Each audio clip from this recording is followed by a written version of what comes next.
Qalxanvari vəzin xərçəng əməliyyatından sonra hər kəs radioaktiv yod müalicəsi almalıdırmı?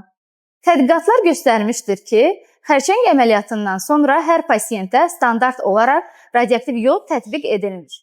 Amerika Tiroid Assosiasiyasının protokollarına əsasən xəstələr risk qruplarına bölünür. Əgər xərçəng kiçikdirsə, kapsul daxilindədirsə, metastaz yoxdursa, o zaman radioaktiv yod verilmir.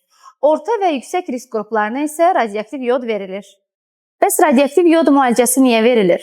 Əməliyyatdan sonra qalan mikroskopik qalxanvari vəz hüceyrələrini məhv etmək və gözlə görünməyən, lakin ətrafa yayıla biləcək xərçəng hüceyrələrini tamamilə yox etmək üçün verilir. Radioaktiv yod müalicəsindən 2-3 həftə öncə dəniz məhsulları, süd məhsulları, yodlaşdırılmış duz, yumurta sarısı rasiondan çıxarılır və hüceyrələrin yodu tam sorması üçün TSH 30-dan yuxarı qalxmalıdır. Radioaktiv yod kapsul şəklində qəbul edilir və radiasiya təhlükəsizliyi qaydalarına görə pasiyent bir neçə gün izolyasiya olunmuş palatada qalmalıdır.